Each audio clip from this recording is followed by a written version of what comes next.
ಇವ್ರದ್ದು ವಿಚಾರ ನಾವು ತಿಳ್ಕೊಂಡಾಗ ತಿಳಿದು ಬರ್ತದೆ. ರಾಜಶೇಖರ್ ಅವರು ಈ ನಳಿನಿಯವ್ರನ್ನ ಲವ್ ಮಾಡ್ತಾ ಇರ್ತಾರೆ.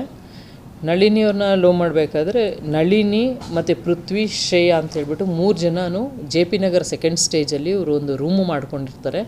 ನಳಿನಿಯವರು ಪಾರ್ಲರಲ್ಲಿ ಕೆಲಸ ಮಾಡ್ತಾಯಿರ್ತಾರೆ. ದಿನಾಂಕ 22ನೇ ತಾರೀಕು ರಾಜಶೇಖರ್ ಅವರು ನಳಿನಿಯವ್ರನ್ನ ಕರ್ಕೊಂಡು ರಾತ್ರಿ ಸುಮಾರು 9:30 ಗಂಟೆಗೆ ಇವರು ಅತ್ತಿಬೆಲೆ ಹತ್ರ ಬರಲಿಕ್ಕೆ ಹೇಳ್ತಾರೆ.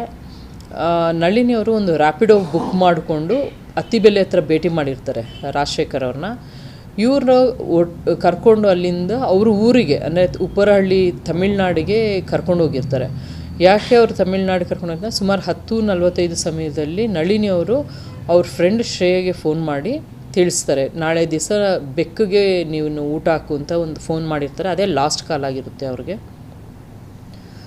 ಅದ ನಂತರ ಅವತ್ತು ಮತ್ತು ರಾಜಶೇಖರ್ ಅವ್ರ ವೆಹಿಕಲ್ಲು ಏನು ಪೊಲೀಸರು ನಾವು ನೋಟಿಸ್ ಮಾಡಿದ್ದು ಟೋಲ್ ಪಾಸ್ ಆಗಿರುತ್ತೆ, ಬೆಳಕವಾಡಿ ಟೋಲ್ ಪಾಸ್ ಆಗಿರುತ್ತೆ. ಸುಮಾರು ಬೆಳಗಿನ ಜಾವ 2:32 ಟೋಲ್ ಪಾಸ್ ಆಗಿರುತ್ತೆ. ತದನಂತರ ಅದೇ ದಿವಸ ಸಾಯಂಕಾಲ ಸಹ ಅಲ್ಲಿಂದ ಟೋಲಲ್ಲಿ ಪಾಸ್ ಆಗಿರುತ್ತೆ. ಇದನ್ನು 2 ಸತಿ ಟ್ರಾವೆಲ್ ಮಾಡಿರೋದ್ರಿಂದ ಸ್ವಲ್ಪ ಅನುಮಾನ ಇರ್ತದೆ ಇದ್ರ ಬಗ್ಗೆ. ಇದು ವಿಚಾರ ಮಾಡಿದಾಗ ಗೊತ್ತಾಗುತ್ತೆ, ಈ 2:32 ಮುಂಚಿತವಾಗಿ ಅವರು ಅಲ್ಲಿ ಬರ್ನ್ ಮಾಡಿರ್ತಾರೆ ಅಂತ ಗೊತ್ತಾಗುತ್ತೆ ರಾಜಶೇಖರ್ ಅವರು ನಳಿನಿಯವ್ರನ್ನ ಬಾಡಿ ತೊಗೊಂಬಂದು. ತದನಂತರ ಇವರು ಅವ್ರ ಫ್ರೆಂಡಿಗೆ ಫೋನ್ ಮಾಡ್ತಾರೆ. ಸುಮಾರು 4:45 ಬೆಳಗಿನ ಜಾವ ಇವ್ರ ರಾಜಶೇಖರ್ ಅವ್ರ ಫ್ರೆಂಡ್ ಒಬ್ರು ಇರ್ತಾರೆ, ವೆಂಕಿ ಅಂತ. ಅವ್ರಿಗೆ ಫೋನ್ ಮಾಡಿಬಿಟ್ಟು, ನಾನಿಲ್ಲಿ ನಮ್ಮ ಹುಡುಗಿನ ಕರ್ಕೊಂಡು ಬಂದಿದ್ದೆ, ಯಾರೋ ಅದರನ್ನ ಕಿಡ್ನಾಪ್ ಮಾಡ್ಕೊಂಬಿಟ್ಟು ಯಾರೋ ಮರ್ಡ್ರ್ ಮಾಡಿಬಿಟ್ರು ಅಂತ ಕತೆ ಕಟ್ಟಿ ಹೇಳಿರ್ತಾರೆ.